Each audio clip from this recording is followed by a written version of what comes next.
Hello dear friends, मैं विक्रम अग्रवाल तो आपका स्वागत करता हूं आईटीआई थ्योरी के अंदर फिर से एक बार। तो आईटीआई थ्योरी में जैसे हमने पिछले लेक्चर में कवर किया था एनर्जी पावर मतलब शक्ति और ऊर्जा को, तो आज हम अच्छा टॉपिक जो आपका है रेजिस्टेंस मतलब प्रतिरोध। तो बच्चों बहुत ही अच्छा ये टॉपिक है और महत्वपूर्ण भी है, इसलिए थोड़ा सा ध्यान रख के फिर समझना है। तो मैं आपको ज्यादा इंतजार न कराता हुआ ले चलता हूं क्लास के ऊपर। ओके, तो देखिएगा, सबसे पहले हम पढ़ेंगे कि रेजिस्टेंस होता क्या है। तो बच्चों आपके सामने जो है वो आप देखना ध्यान से देखिए कि रेजिस्टेंस क्या होता है। मैं आपको थोड़ा सा बता देता हूं कि रेजिस्टेंस क्या होता है। बच्चों एक होता है रजिस्टर और एक होता है रेजिस्टेंस। तो रेजिस्टेंस जो होता है ना वो आप देख नहीं सकते, आप उसको फील कर सकते हो, अनुभव कर सकते हो। इसलिए क्या बोला जाता है कि प्रतिरोध किसी पदार्थ की क्या होती है, भौतिक अवस्था होती है जिसको हम छू नहीं सकते, अनुभव कर सकते हैं। अब आप कहोगे सर कैसे? जैसे आपने लैब में काम किया होगा तो वहां पर देखा होगा, कलर कोडिंग देखी होगी। तो बच्चों वो क्या होता है, रजिस्टर होता है, वो आपका रेजिस्टेंस नहीं होता। रेजिस्टेंस क्या होता है, जैसे हमारे पैर गिल्ले होते हैं, हाथ गिल्ले होते हैं, तो हमारा जो धारा है, करंट है, वो बहुत तेजी से लगता है, क्योंकि उस समय रेजिस्टेंस हमारा क्या हो जाता है, कम हो जाता है। तो बच्चों हम देख लेते हैं कि प्रतिरोध की परिभाषा क्या है। चालक का वह गुण जो चालक में प्रवाहित धारा का विरोध करता है और इस गुण को चालक का विद्युत प्रतिरोध कहते हैं। तो बच्चों जो धारा के मार्ग में बाधा उत्पन्न करता है उसे हम क्या कहते हैं, विद्युत प्रतिरोध। तो प्रतिरोध किसी चालक की भौतिक अवस्था होती है जिसे हम छू नहीं सकते परंतु अनुभव कर सकते हैं। तो ये आपको पता है, मैंने बताया कि प्रतिरोध किसी चालक की क्या होती है, भौतिक अवस्था होती है जिसे हम छू नहीं सकते परंतु अनुभव कर सकते हैं, फील कर सकते हैं। अगर हमारे हाथ पैर गिल्ले हैं तो करंट बहुत तेजी से लगेगा। क्यों? क्योंकि बच्चों उस समय हमारा आर होता है वो कम हो जाता है, और आर बराबर क्या होता है बच्चों, वी बटा आई। अगर आर कम हो गया तो आई क्या हो जाएगा, ज्यादा हो जाएगा, तो करंट तेजी से लगेगा। ओके, प्रतिरोध का मात्रक ओम होता है और प्रतिरोध को आर से दर्शाते हैं। तो बच्चों प्रतिरोध का मात्रक क्या होता है, ओम, और प्रतिरोध को किससे दर्शाते हैं, आर से। ये इसका सिंबल है। प्रतिरोध का मान चालक के अनुप्रस्थ काट क्षेत्रफल ए, लंबाई एल और चालक के पदार्थ की प्रकृति पर निर्भर करता है। तो बच्चों कोई भी आपका चालक है तो वो किस किस पर निर्भर करता है, उसका प्रतिरोध एरिया पे, क्षेत्रफल पे, लंबाई पे और चालक के पदार्थ की प्रकृति पर निर्भर करता है। एग्जाम्पल के तौर पे मेरे हाथ में जो मार्कर है बच्चों, अगर मैं इसको कोई चालक समझ लेता हूं तो ये इसकी क्या होगी, लंबाई, और जो इसकी ये है मोटाई, इसको बोलते हैं बच्चों क्या, क्षेत्रफल, अनुप्रस्थ काट क्षेत्रफल। और ये क्या होती है, लंबाई। और बचा क्या, आपके पदार्थ की प्रकृति पर कि ये किस चीज का बना हुआ है। अगर बच्चों ये तांबे का बना हुआ है तो तांबे का प्रतिरोध अलग होगा, चांदी का बना हुआ है तो चांदी का प्रतिरोध अलग होगा। तो मैं कह सकता हूं कि प्रतिरोध का मान चालक के काट क्षेत्रफल पर, लंबाई पर और चालक के पदार्थ की प्रकृति पर निर्भर करता है। अब आपको मैं इसका एक डायग्राम दिखाता हूं, वो आपके सामने ये आ गया बच्चों। अब इसके अंदर आप देखोगे, देखिए ये मैंने एक चालक ले लिया और चालक की बच्चों ये क्या ले ली मैंने, लंबाई। ये आपकी क्या है, लंबाई। और जो आपकी ये मोटाई है, ये इसको मैंने क्या बोला था, अनुप्रस्थ काट क्षेत्रफल। जैसे मैंने अभी मार्कर दिखाया था ना, तो ये जो है इसका क्या है, अनुप्रस्थ काट क्षेत्रफल। और बच्चों ये किसका बना हुआ है, उसको बोलते हैं प्रतिरोधकता। और ये प्रतिरोधकता किस पर निर्भर करेगी, पदार्थ के प्रकृति पर कि किसका बना हुआ है। तो बच्चों प्रतिरोधकता को हम विशिष्ट प्रतिरोध भी बोलते हैं। प्रतिरोधकता का दूसरा नाम क्या होता है, विशिष्ट प्रतिरोध। ठीक है, तो यहां पर मैंने तीन चीजें बताई कि आर किस पर निर्भर करता है। आर का फॉर्मूला होता है बच्चों रो एल बाय ए, ये आपका फॉर्मूला होता है, ये अभी आएगा आगे। तो आर आपका क्या है, प्रतिरोध, और रो, इसको रो बोलते हैं। प्रतिरोधकता का सिंबल होता है रो, और प्रतिरोधकता का दूसरा नाम क्या होता है, विशिष्ट प्रतिरोध। एल क्या है बच्चों, लंबाई, और ए क्या है बच्चों, अनुप्रस्थ काट क्षेत्रफल। तो ये हमारा फॉर्मूला है। इसके यूनिट क्या क्या होंगे वो हम देखेंगे। अब देखिए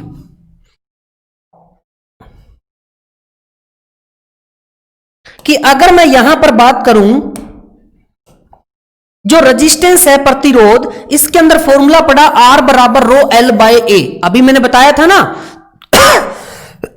तो बच्चों यहां पर R क्या है, चालक का प्रतिरोध, और किसमें होता है, ओम में। रो क्या है, चालक की प्रतिरोधकता, ओम मीटर में। ये ओम मीटर कैसे आया अभी बताऊंगा, ठीक है।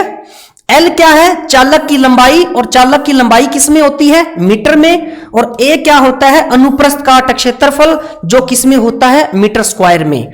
तो बच्चों किसी चालक की प्रतिरोधकता, विशिष्ट प्रतिरोध केवल पदार्थ की प्रकृति पर निर्भर करता है, चालक की विमाओं पर नहीं।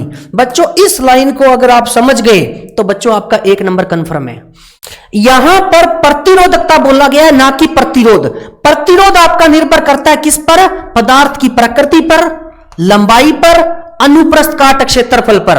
बट प्रतिरोधकता का अगर पूछें तो प्रतिरोधकता का दूसरा नाम विशिष्ट प्रतिरोध, और विशिष्ट प्रतिरोध केवल किस पर डिपेंड करता है बच्चों, पदार्थ की प्रकृति पर, कि किस पदार्थ का वो बना हुआ है। समझ गए ना। तो ये मैं आपके पास अभी एक क्वेश्चन लेके आऊंगा। अब ये देखो कि प्रतिरोधकता का मात्रक आपने बता दिया ओम मीटर, तो आपके दिमाग में आएगा कि बच्चों कि सर ये आया कैसे। बच्चों ये देखो, अगर मैं इसकी गुणा करता हूं आर की ए से, तो आर ए आएगा, बराबर में क्या हो गया बच्चों, रो एल। तो यहां पर आर, देखो मैं समझाता हूं आपको, आर की अगर मैं ए से मल्टीप्लाई करूंगा, आर ए बराबर इसका यहां से गुना होगी तो रो एल, ये आ गया ना। अब मेरे को आर बताओ किस में होता है, ओम में। एरिया जो होता है वो किस में होता है, मीटर स्क्वायर में। और ये मेरे को निकालना है प्रतिरोधकता एल किस में होता है बच्चों, मीटर में। ये लिख लिया मैंने। अब यहां से अगर मैं कहूं तो 1 मीटर से 1 मीटर कट गया, तो रो बराबर क्या आ गया बच्चों, ओम मीटर। तो ये मेरा आ गया ओम मीटर। तो ओम मीटर में होती है क्या, प्रतिरोधकता। तो बच्चों यहां पर यही लिखा हुआ है, आर ए बराबर यहां पर रो साथ में और आएगा, और ओम इंटू मीटर स्क्वायर, और लेंथ होगी मीटर में, और ये आपका हो गया रो। तो रो यहां पर क्या आ गया, ओम मीटर। तो बच्चों आपका क्या आ जाएगा, ओम मीटर। ये ध्यान रखना कि विशिष्ट प्रतिरोध होता है वो किस में होता है, ओम मीटर में। ठीक है जी। नेक्स्ट,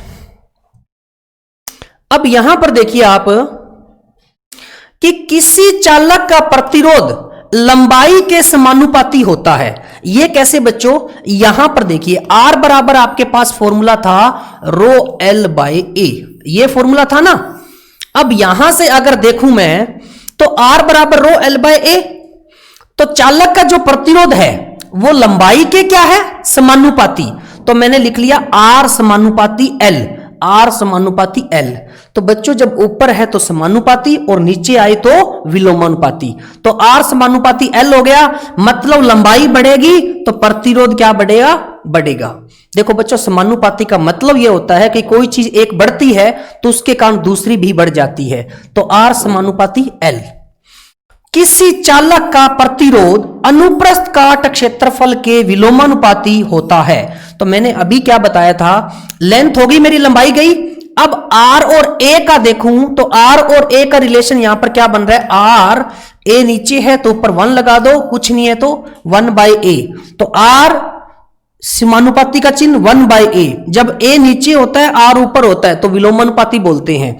मतलब अनुप्रस्थ काट क्षेत्रफल कम होगा तो प्रतिरोध क्या होगा बच्चों, बढ़ेगा। इस फॉर्मूले से मैंने ये 2 लाइन बनाई है कि आर जो है वो एल के क्या होता है बच्चों, समानुपाती, और काट क्षेत्रफल के क्या होता है, विलोमानुपाती। तो ये 2 लाइन आपकी ये है। ठीक है। नेक्स्ट देखिएगा कि प्रतिरोध के मैंने कुछ महत्वपूर्ण बिंदु बनाए हैं बच्चों, क्या क्या देखिए। चांदी, तांबा, एल्यूमिनियम का प्रतिरोध कम होता है, इसलिए चालकता सबसे ज्यादा होती है। बच्चों प्रतिरोध क्या होता है, धारा के मार्ग में बाधा उत्पन्न करता है। और चालकता क्या होती है कि कोई भी चालक है या किसी भी चालक पदार्थ में से धारा प्रवाहित होने दे तो उसको उसका कौन सा गुण बोलते हैं, चालकता का गुण। तो प्रतिरोध चालकता का क्या है बच्चों, उल्टा है। ठीक है।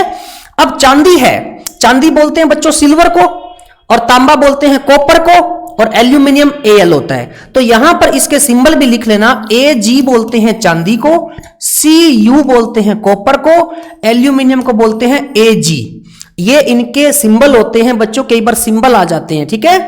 तो सबसे अगर कम प्रतिरोध बात करूं तो चांदी की, यहां पर सोना मत लेके आना, पावर सिस्टम में अपने चांदी को सबसे अच्छा कंडक्टर माना गया है। तो यहां पर चांदी का प्रतिरोध सबसे कम, तो चालकता सबसे ज्यादा, और चांदी के बाद नंबर आता है तांबे का। अगर बच्चों चांदी ऑप्शन में नहीं है क्वेश्चन में, तो क्या आंसर करोगे? तांबा, और तांबा के बाद किसका नंबर आता है? एल्यूमिनियम का। तो बच्चों यहां पर मैं कहूंगा कि प्रतिरोध किसका कम होता है? चांदी का सबसे कम होता है, उसके बाद तांबे का, उसके बाद एल्यूमिनियम का। तो चांदी एजी को विद्युत प्रणाली का सबसे अच्छा चालक माना गया है, क्योंकि इसकी प्रतिरोधकता कम होती है और चालकता अच्छी होती है। तो बच्चों ये आपका इंपॉर्टेंट क्वेश्चन है। मैंने अभी बताया था कि सिल्वर जो होता है चांदी, उसका सबसे कम प्रतिरोध होता है, प्रतिरोधकता का मान, तो चालकता बच्चों क्या हो जाएगी? सबसे ज्यादा। ये क्वेश्चन ध्यान रखना, ठीक है। इसका सिंबल भी याद रखना। कुचालक पदार्थ, कुचालक पदार्थ बच्चों कौन से होते हैं? इंसुलेटर, इंसुलेटर मटेरियल होते हैं ना, इसको इंग्लिश में बोलते हैं इंसुलेटर मटेरियल। जैसे पेपर, माइका, लकड़ी, प्लास्टिक इत्यादि का प्रतिरोधकता होती है वो ज्यादा, और चालकता बच्चों क्या होती है? कम। तो आपको पता है कि ये लकड़ी है, प्लास्टिक है, रबड़ है, इनमें करंट नहीं आता। करंट क्यों नहीं आता बच्चों? क्योंकि इसकी प्रतिरोधकता बहुत ज्यादा होती है, जो धारा के मार्ग में बाधा उत्पन्न करती है। तो बच्चों चालकता उसकी क्या हो जाएगी? कम हो जाएगी, ठीक है। बाकी मैं इसको एक डायग्राम के थ्रू बताऊंगा आपको बहुत अच्छे से। एक बार थोड़ा सा ओवरव्यू लेते हैं। नेक्स्ट, प्रतिरोध के कुछ महत्वपूर्ण बिंदु में नेक्स्ट क्या है? अर्धचालक पदार्थ। बच्चों अर्धचालक पदार्थ कौन से होते हैं? Semiconductor material. कौन से? सेमीकंडक्टर मटेरियल होते हैं। तो सेमीकंडक्टर को बोला जाता है अर्धचालक। तो अर्धचालक पदार्थ कौन से होते हैं? सिलिकॉन। तो बच्चों सिलिकॉन का सिंबल होता है SI। जर्मेनियम, ये फर्मेनियम नहीं है, जर्मेनियम, तो जर्मेनियम का होता है बच्चों GE। Gallium arsenide, gallium arsenide क्या होता है बच्चों? GeAs, गैलियम आर्सेनाइड, ठीक है ना। तो गैलियम आर्सेनाइड की प्रतिरोधकता भी ज्यादा होती है और चालकता क्या होती है? कम होती है। तो 0 केल्विन जो तापमान है उस पर अर्धचालक पदार्थ कुचालक की तरह व्यवहार करते हैं, और तापमान जब बढ़ाकर 300 केल्विन किया जाता है तो अर्धचालक चालक की तरह व्यवहार करने लगते हैं। तो बच्चों यहां पर आपको लास्ट में नहीं पता चला होगा, मैं बताता हूं कि आपका सिलिकॉन, जर्मेनियम, गैलियम आर्सेनाइड ये सारे क्या हैं? अर्धचालक पदार्थ हैं। तो बच्चों इनकी प्रतिरोधकता होती है वो ज्यादा होती है, और चालकता क्या होती है? कम होती है, मतलब कुचालक पदार्थ की तरह। परंतु मैं आपको एक चीज बताता हूं कि जब तापमान आपका 0 केल्विन होता है तो अर्धचालक पदार्थ है किसकी तरह व्यवहार करते हैं? कुचालक की तरह। और जब तापमान 300 कर दिया जाता है तो अर्धचालक किसकी तरह व्यवहार करते हैं? ये किसकी तरह? चालक की तरह। कैसे? अभी दिखाते हैं आपको डायग्राम में, ये देखिए। तो बच्चों इसके अंदर मैंने बहुत ही अच्छे से बताया है, ध्यान से सुनना। सबसे पहले अगर मैं बात करता हूं तो ये मैंने आपके लिए 3 डायग्राम बनाए हैं। ये बच्चों है कंडक्टर, कंडक्टर को बोला जाता है चालक। मैं लिख देता हूं, कंडक्टर को क्या बोला जाता है? चालक। सेमीकंडक्टर को बोला जाता है बच्चों अर्धचालक। क्या बोला जाता है? अर्धचालक। और अगर मैं यहां पर बात करता हूं इंसुलेटर की, तो इंसुलेटर क्या होता है? कुचालक। अब देखिए इसके अंदर 2 बैंड है, एक आपका कौन सा है बच्चों? वैलेंस बैंड, एक आपका है कंडक्शन बैंड। कंडक्शन बैंड को बोलते हैं चालक बैंड। कौन सा बैंड? चालक बैंड, ठीक है। और वैलेंस बैंड जो होता है वो होता है बच्चों श्योनजी बैंड।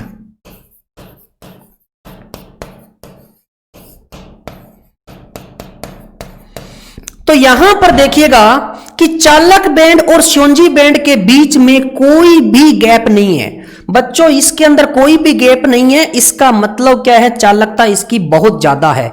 जो आपकी धातुएं होती है ना, सोना, चांदी, तांबा, एल्यूमिनियम, उनकी चालकता सबसे ज्यादा क्यों होती है? क्योंकि इनके कंडक्शन बैंड और वैलेंस बैंड में कोई गैप नहीं होता, यहां से सारे जो इलेक्ट्रॉन्स हैं वो आपके चालक बैंड में पहुंच जाते हैं, जिसके कारण आपकी धारा प्रवाहित होती है। इसमें लिखा हुआ है नो बैंड गैप, मतलब कोई गैप नहीं है। तो बच्चों इसके अंदर चालक में क्या हुआ, कोई बैंड नहीं, तो चालकता सबसे ज्यादा। अब मैं चल जाता हूं अर्धचालक की तरफ। तो बच्चों यहां पर अर्धचालक के अंदर अगर देखें चालक बैंड और आपका स्योंजी बैंड, इसके बीच में एक आपका ये गैप है, इसको बोलते हैं एनर्जी गैप। कौन सा, एनर्जी गैप। तो बच्चों एक बात बताओ, ये गैप जितना ज्यादा होगा ना उतनी चालकता कम होगी, उतनी चालकता कम होगी। तो बच्चों यहां से अगर मैं थोड़ा सा कुचालक की तरफ जाऊं तो इसका जो गैप है वो बहुत ज्यादा है, और गैप जितना ज्यादा होगा, गैप जितना ज्यादा होगा, मैं लिख देता हूं कि गैप जितना ज्यादा होगा चालकता उतनी कम होगी, चालकता उतनी कम होगी। ठीक है, तो यहां पर देखिए गैप बहुत ज्यादा है, तो बच्चों यहां से जो आपके इलेक्ट्रॉन्स है या फ्री होल्स है तो वो यहां पर पहुंच ही नहीं पाते कंडक्शन बैंड में। चालक बैंड में नहीं पहुंचेंगे तो धारा प्रवाहित कहां से होगी, तो यहां से जब पहुंचेंगे नहीं तो धारा नहीं प्रवाहित होगी। तो इसलिए कुचालक पदार्थ में धारा जो होती है वो ना के बराबर होती है। बाई चांस कोई एक इलेक्ट्रॉन होल्स है वो फ्री वाला वो पहुंच गया तो पहुंच गया, वरना इसके अंदर कोई नहीं पहुंचता। तो इसलिए इसमें धारा का मान क्या होता है बच्चों, शून्य। इसलिए कुचालक पदार्थ वो पदार्थ होते हैं जिसमें धारा प्रवाहित नहीं होती है। अब यहां पर इस गैप को 5 ईवी, ईवी क्या होता है बच्चों, इलेक्ट्रॉन वोल्ट। ईवी जो होता है ना वो होता है इलेक्ट्रॉन वोल्ट। तो ये क्वेश्चन कई बार पूछ लेता है कि जो एनर्जी गैप है उसका मात्रक क्या होता है, इलेक्ट्रॉन वोल्ट। तो बच्चों यहां पर गैप इतना था, इस गैप को कम कर दिया। अब गैप अगर कम हो गया तो यहां से कुछ इलेक्ट्रॉन होल्स हैं वो 0 केल्विन तापमान पर, 0 केल्विन तापमान पर तो ऊपर कोई नहीं पहुंच पाएगा, तापमान बहुत कम है। तो यहां पर ये किसकी तरह व्यवहार करेंगे, कुचालक की तरह। किसकी तरह, कुचालक की तरह। और अगर मैं यहां पर बात करता हूं कि 0 केल्विन तापमान पर कुचालक की तरह, और जैसे ही मैंने टेम्परेचर कर दिया बच्चों 300 केल्विन, तो 300 केल्विन तापमान बढ़ा दिया, तो इसमें से जो आपके फ्री इलेक्ट्रॉन होल्स है वो यहां पहुंच जाएंगे, और वो यहां कंडक्शन बैंड, चालक बैंड में पहुंच जाएंगे तो धारा प्रवाहित हो जाएगी। तो मैं कह सकता हूं 300 केल्विन पर किसकी तरह व्यवहार करेंगे, चालक की तरह। तो बच्चों क्वेश्चन पूछा जाता है 0 केल्विन तापमान पर अर्धचालक पदार्थ किसकी तरह व्यवहार करते हैं, कुचालक की तरह, चालक की तरह, अर्धचालक की तरह, इनमें से कोई नहीं। तो बच्चों आंसर आएगा कुचालक की तरह, और 300 केल्विन पर चालक की तरह। इसमें तो बच्चों आपका गैप बहुत ज्यादा होता है, तो यहां से कोई इलेक्ट्रॉन ऊपर पहुंच नहीं पाता, तो इसमें धारा का मान हो गया 0। और इसमें तो आपको पता है कोई गैप ही नहीं होता इसके बीच में, तो चालक बैंड में ही सारे इलेक्ट्रॉन्स होते हैं, तो धारा आपकी प्रवाहित हो जाती है। तो बच्चों मैंने आपको डायग्राम के थ्रू थोड़ा सा बताया तो आपको अच्छा लगा होगा और समझ में भी आया होगा। वैसे आपको इतना डीप में जाना नहीं है, ठीक है, बस आपको इतना पता होना चाहिए कि चालक में कोई एनर्जी गैप नहीं होता बीच में। किसके बीच में, चालक बैंड और शोंजी बैंड के बीच में। शोंजी बैंड होता है बच्चों जिसके अंदर फ्री इलेक्ट्रॉन्स होल्स भी होते हैं, ठीक है ना। तो यहां पर कोई गैप नहीं, तो चालकता सबसे ज्यादा। यहां पर 0 पर कुचालक की तरह और 300 पर चालक की तरह। जैसे टेम्परेचर बढ़ेगा तो ऊपर चले जाएंगे इलेक्ट्रॉन्स वगैरह, तो उसमें से क्या धारा प्रवाहित हो जाएगी। इसमें कोई पहुंच ही नहीं पाता ऊपर, तो गैप जितना ज्यादा होगा चालकता उतनी कम होगी। चलते हैं बच्चों नेक्स्ट, देखिएगा। अब आपका आता है बच्चों ओम का नियम। ओम के नियम के अनुसार चालक में से प्रवाहित हो रही धारा चालक के किन्हीं दो बिंदुओं के बीच उपस्थित विभवांतर के समानुपाती होती है, जबकि भौतिक अवस्थाएं समान रहती है। भौतिक अवस्थाएं कौन सी बच्चों, तापमान, आर्द्रता वगैरह। तो यहां पर क्या बोला गया कि ओम के नियम के अनुसार चालक में प्रवाहित हो रही धारा चालक के किन्हीं दो बिंदुओं के बीच उपस्थित विभवांतर के समानुपाती होती है। बच्चों कैसे, देखिए मान लो कि एक ये प्रतिरोध है, ठीक है ना, और मैंने इसको सप्लाई दे दिया है बच्चों 80 वोल्ट, और यहां पर बच्चों आपका है 10 ओम का। तो मेरे को एक बात बताओ, यहां पर 80 दिया और 10 ओम था, तो बच्चों आई कितना हो गया, आई बराबर V बटा R। 80 को 10 से भाग किया, कितना आ गया, 8 एम्पियर। अब मैंने क्या किया, वोल्टेज को बढ़ा के कितना कर दिया, मान लो 120 वोल्ट कर दिया, तो आई डैश नेक्स्ट कौन सा आ जाएगा, 120 भाग 10। प्रतिरोध तो समान रहेगा ना, तो बच्चों कितना आ जाएगा, 12 एम्पियर। मतलब कहने का क्या है कि जैसे मैंने वोल्टेज को बढ़ा दिया तो धारा बढ़ गई। तो यही तो बोला है बच्चों, चालक के किन्हीं दो बिंदुओं के बीच उपस्थित विभवांतर, तो इनके बीच का विभवांतर कितना है, 80 वोल्ट, और आर कितना है, 10। तो प्रवाहित धारा है वो उसके समानुपाती होती है। कहने का मतलब वोल्टेज बढ़ा रहे हो तो धारा बढ़ रही है ना। तो इसको बच्चे क्या लिखते हैं, आई समानुपाती वी। अब आपने जो पढ़ा है ना V समानुपाती I, वो गलत पढ़ा हुआ है बच्चों, क्योंकि आपको पता है जैसे फॉर्मूला था R बराबर रो L बाय A, तो उसमें बच्चों आप लंबाई बढ़ाते हो तो R बढ़ता है ना, या R के बढ़ाने से लंबाई बढ़ती है, नहीं, L के बढ़ाने से R बढ़ता है। तो बच्चों यहां पर बात करता हूं वोल्टेज के बढ़ाने से धारा बढ़ती है, ना कि धारा के बढ़ाने से वोल्टेज बढ़ती है। तो मैं आपको बदल देता हूं, I समानुपाती V और I समानुपाती, अगर मैं R की बात करूं तो R I का उल्टा होता है, तो 1/R लिख दिया, R I का उल्टा है। मतलब R अगर कम होता है तो धारा क्या होती है, ज्यादा। ये दो बन गए, इसी से मैंने बना दिया I बराबर V ऊपर और R नीचे, तो I बराबर V बटा R, और यहां से V लिखूंगा तो I इंटू R, V बराबर क्या हो गया बच्चों, IR। तो ये बहुत अच्छे से मैंने बताया है बच्चों, गलती को सुधारिए जो गलती हम कर रहे हैं। तो V बराबर IR आ गया ना आपका।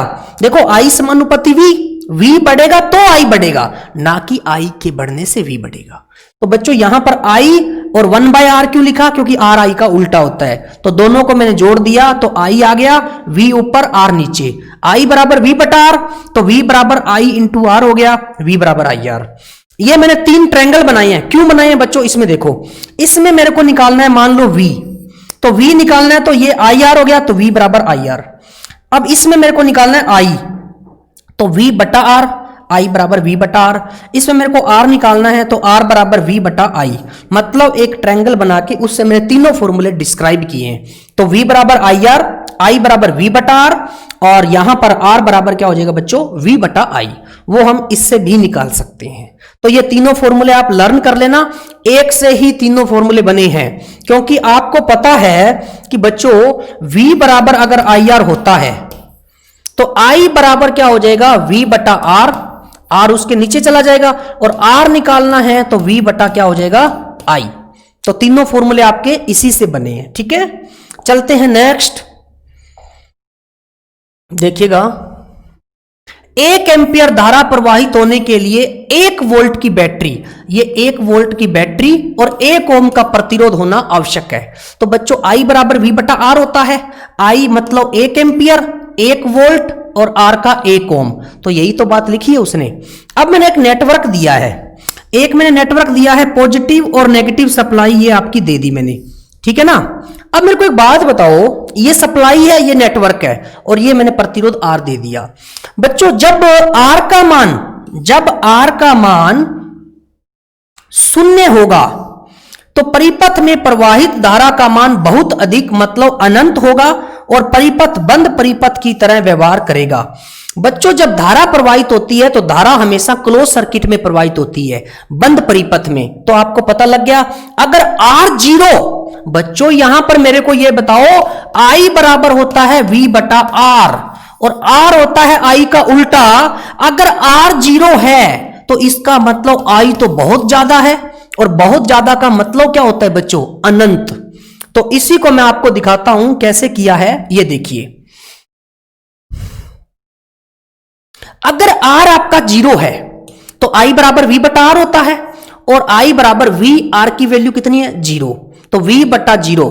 किसी भी संख्या को 0 से भाग करते हैं तो क्या आता है बच्चों, अनंत आता है। ये आप लिख लेना, किसी भी चीज को अगर किसी भी वैल्यू को 0 से भाग करते हैं तो अनंत आता है, और 0 को किसी संख्या से भाग देते हैं तो 0 आता है।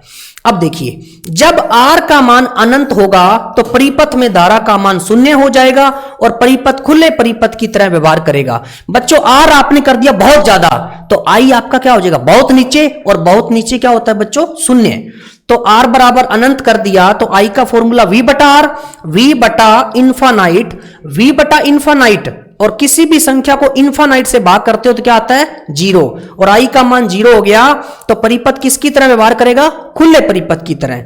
तो कोई भी संख्या को, ये मैं लिख देता हूं, कोई भी संख्या को अनंत से भाग देते हैं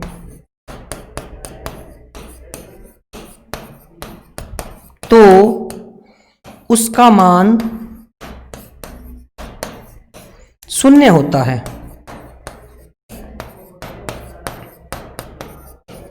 ठीक है, ये ध्यान रखना। और कोई भी संख्या को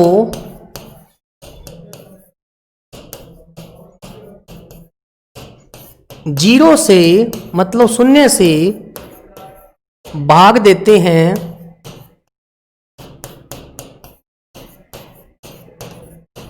तो उसका मान अनंत होगा।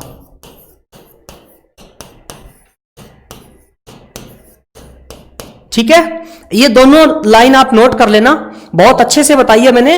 कोई भी संख्या को शून्य से भाग देते हैं तो उसका मान अनंत होता है, और कोई भी संख्या को अनंत से भाग देते हैं तो उसका मान क्या होता है, शून्य होता है। बच्चों दोनों चीज आप लिख लेना, बहुत ही इंपॉर्टेंट है, काम की चीज है ये। ठीक है, ये आपके क्वेश्चन आएगा। चलते हैं नेक्स्ट क्वेश्चन। आ गए बच्चों बहुत ही अच्छे तरीके से, अब ध्यान से सुनना इसको।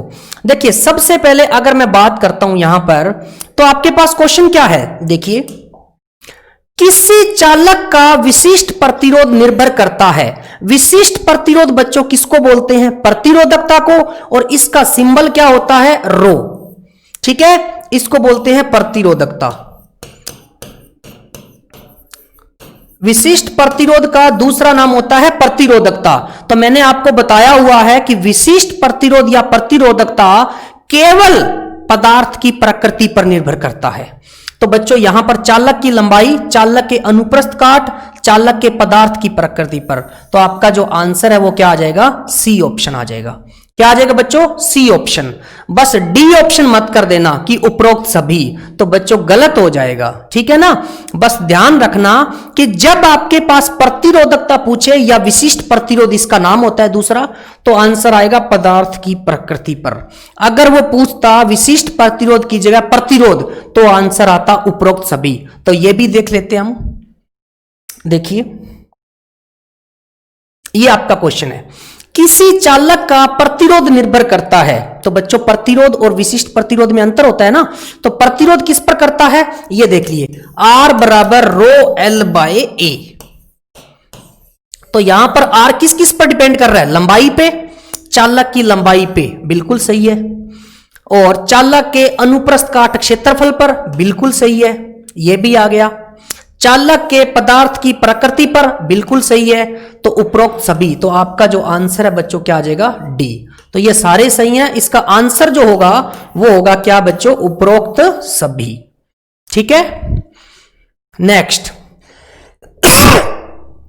देखिए, नेक्स्ट क्या है, विशिष्ट प्रतिरोध का मात्रक होता है। बच्चों विशिष्ट प्रतिरोध जो होता है वो क्या होता है, हमारे पास फॉर्मूला होता है R बराबर रो L बाय A, जिसमें विशिष्ट प्रतिरोध आपका क्या है, रो, है ना। तो मैं यहां से कहूं रो L बराबर में R इंटू A, यही है ना बच्चों, R पर गुणा की है, R की A से कर दी और रो इंटू L ये कर दिया। रो तो मुझे निकालना है, तो वो उसके नीचे चला जाएगा, R इंटू A बटे में L, ये L उसके नीचे चला जाएगा। तो रो आपको निकालना है, R किस में होता है, ओम में, एरिया किस में होता है, मीटर स्क्वायर में, और लेंथ लंबाई किस में होती है, मीटर में। तो बच्चों 1 मीटर से 1 मीटर कट जाएगा, तो इसका जो मात्रक आ जाएगा वो क्या आ जाएगा, ओम मीटर। तो आपको याद रखना है कि विशिष्ट प्रतिरोध या प्रतिरोधकता का मात्रक होता है ओम मीटर।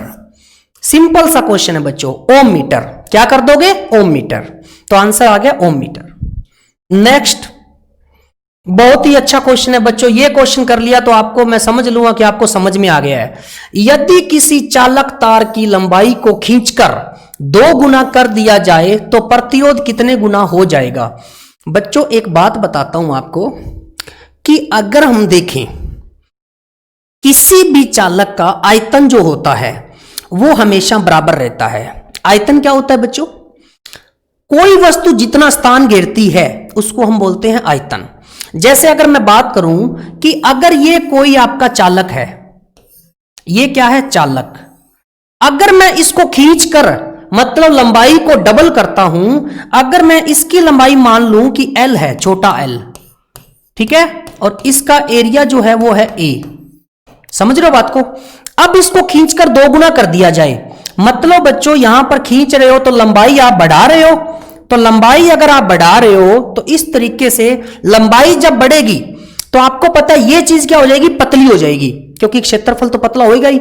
अब ये पेन है, इसको आप खींचोगे तो बच्चों ये लास्ट वाली चीज पतली हो जाएगी, तो इसका जब खींचोगे तो आपके पास इस तरीके से बन जाएगी, क्योंकि आपने लंबाई को क्या कर दिया बच्चों? यहां पर डबल कर दिया। तो मैं यहां पर लिख देता हूं कि L मेरा हो गया 2L। क्यों हो गया 2L? क्योंकि आपने बोला लंबाई को खींचकर 2 गुना कर दिया जाए, और ये क्या हो जाएगा बच्चों? A/2 हो जाएगा, क्योंकि आधा हो जाएगा ना। अगर लंबाई को डबल कर रहे हो तो एरिया अपने आप आधा हो जाएगा। ये चीज बच्चों पतली हो जाएगी मोटी से। क्यों? क्योंकि आपने खींच के लंबा कर दिया। तो बच्चों यहां से मैं आपको एक बात बताता हूं कि आपके पास एक फॉर्मूला होता है, क्या? कि R बराबर ρL/A होता है ना। तो यहां पर अगर मैं बात करूं तो ये तो आपका क्या है? किस पर निर्भर करता है? प्रकृति जो पदार्थ का बना हुआ उसके ऊपर निर्भर करता है। तो मेरा काम जो है वो सिर्फ है R बराबर L/A से। और इसको मैं अगर लिखना चाहूं तो मैं क्या लिख सकता हूं? R को मैं अगर 2 की फॉर्म में लिखूं, R1/R2 इज इक्वल टू, यहां पर L को लिखूं तो L1/L2, और डिवाइड A को क्या लिखूंगा? A1/A2। तो बच्चों जब इसको मैं सोल्व करके लिखता हूं तो मेरे पास क्या आ जाएगा? देखिएगा, R1/R2 is equal to L1/L2, और ये ऊपर जाएगा तो A2 ऊपर जाएगा और A1 नीचे आ जाएगा। ये मेरे पास एक फॉर्मूला बन गया। ये बन गया ना? बिल्कुल बन गया। कैसे बना बच्चों? ये फॉर्मूला है।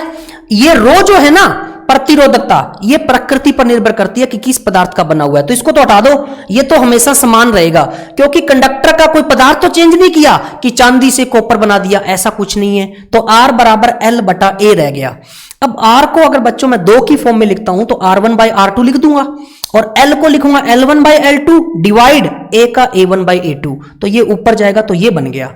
अब बच्चों यहां पर क्या होता है कि L को आपने कर दिया डबल, ठीक है ना। इस फॉर्मूले में अगर मैं वैल्यू पुट करता हूं तो मेरे पास क्या आ जाएगा? यहां से देखो R1 कितना है, R1 देखो कितना है, R1 दिया ही नहीं उसने, तो R1/R2 सीधा का सीधा लिख दो, R1/R2, L1/L2, L1 पहले L1 कितना था? L था, और अब कितना हो गया बच्चों? L2 2L हो गया, इनटू A2/A1, A2 कितना है? A2 का मतलब दूसरे वाला A/2, और पहले कितना था? A1, ये देखो कितना है? A1 है बच्चों A, ठीक है। अब मैं यहां से क्या करूंगा? इसको सोल्व करता हूं। तो बच्चों जो कट रहा है काट दो, L से L कट गया, A से A कट गया, R1/R2 इज इक्वल टू कितना आ गया बच्चों? यहां से ऊपर कुछ नहीं है तो 1/4। अब मेरे से क्या पूछा है? तो प्रतिरोध कितने गुना हो जाएगा? यहां से मैं अगर लिखना चाहूं तो क्या लिख सकता हूं? 4R1, ये R2 की 1 से गुना करो R2 बराबर 4 की R1 से गुना करो 4R1। तो R1 पहले था और R2 अब का है, तो बच्चों कितना गुना हो गया? 4 गुना। तो हमारा जो आंसर है वो कितना आ जाएगा? 4 गुना हो जाएगा। तो कौन सा ऑप्शन हो जाएगा? B option. बच्चों बहुत सिंपल चीज है, ये मैंने आपको करके दिखाया है, सिर्फ आप इसको याद रखिए कि R1/R2 बराबर L1/L2 इंटू A2/A1। बस ये याद रख लेना। अगर आपको ये नहीं पता चलता तो इसके अंदर डायरेक्ट वैल्यू पुट होगी। ये तो पता ही था ना कि L1 पहले L था और बाद में क्या कर दिया डबल, तो 2L। एरिया पहले क्या था A था, A1 की जगह A और A2 की जगह क्या आ गया बच्चों A/2, तो A/2। जब इसको सोल्व किया तो मेरे पास कितना आ गया R2 बराबर 4R1। तो पहले R1 था उसका कितना गुना हो गया 4 गुना। इस क्वेश्चन को बच्चों ध्यान से करना, ये क्वेश्चन एग्जाम व्यू के पर्पस से बहुत इंपॉर्टेंट क्वेश्चन है। नेक्स्ट, निम्न में से किस पदार्थ का विशिष्ट प्रतिरोध सबसे अधिक होता है? विशिष्ट प्रतिरोध किसका दूसरा नाम होता है? प्रतिरोधकता का। तो यहां पर बच्चों तांबे का, तांबा, चांदी, एल्यूमिनियम, लकड़ी कोई नहीं। तो बच्चों यहां पर ये तीनों तो धातुएं हैं और लकड़ी जो है वो कुचालक पदार्थ है और कुचालक पदार्थ का प्रतिरोध जो होता है विशिष्ट प्रतिरोध वो क्या होता है ज्यादा होता है। तो यहां पर जो आंसर होगा बच्चों क्या आएगा लकड़ी। तो लकड़ी आपका कुचालक पदार्थ है और विशिष्ट प्रतिरोध उसका क्या हो जाएगा ज्यादा, और विशिष्ट प्रतिरोध अगर ज्यादा होगा तो चालकता क्या होगी कम होगी। तो यहां पर चाहे लिख दो कि कुचालक पदार्थों का विशिष्ट प्रतिरोध अधिक होता है, विशिष्ट प्रतिरोध अधिक होता है। ठीक है, अगर इसका विशिष्ट प्रतिरोध अधिक होता है तो ये तीनों क्या है ऊपर वाली, ये तीनों है बच्चों धातु, और धातु का जो विशिष्ट प्रतिरोध है वो क्या होता है कम होता है। तो यहां पर आंसर जो हमारा होगा वो क्या होगा डी आंसर होगा लकड़ी। तो लकड़ी आपका क्या आ जाएगा आंसर आ जाएगा। नेक्स्ट, तो बच्चों ये था हमारा आज का रेजिस्टेंस टॉपिक। रेजिस्टेंस का हम नेक्स्ट वाले पार्ट के अंदर लेके आएंगे संयोजन, कि रेजिस्टेंस को जोड़ते कैसे हैं, जैसे सीरीज कनेक्शन हो गया, श्रेणी, समांतर कनेक्शन पैरेलल, फिर मिक्स कनेक्शन, फिर हम टोटल परिणामी प्रतिरोध निकालेंगे सर्किट परिपथ बनाकर। तो बच्चों मैं नेक्स्ट वीडियो के अंदर बहुत ही इंपॉर्टेंट चीज लेके आऊंगा सर्किट बनाकर, और कुछ हम न्यूमेरिकल भी सोल्व करेंगे जो आपके एग्जाम में आते हैं। तो बच्चों खुश रहिए, इतने आप क्वेश्चन बनाते रहिए और ज्यादा से ज्यादा फ्रेंड्स को बोलिए कि लाइक एंड सब्सक्राइब जरूर करते रहिए, और अंगूठा का जो है वो आप दबाते रहिए, सब्सक्राइब कीजिए। ज्यादा से ज्यादा फ्रेंड्स को बोलिए कि आईटीआई थ्योरी जो है वो टेक्निकल हेल्पर और डीएमआरसी के लिए स्टार्ट हो चुकी है और इसकी हमने क्लासें भी अपलोड कर दी है। तो बच्चों जल्दी आप इसकी तैयारी करिए और ज्यादा से ज्यादा और जल्दी से जल्दी सिलेक्शन लीजिए। Okay, thank you, bye bye, मिलते हैं बहुत जल्द, शुक्रिया।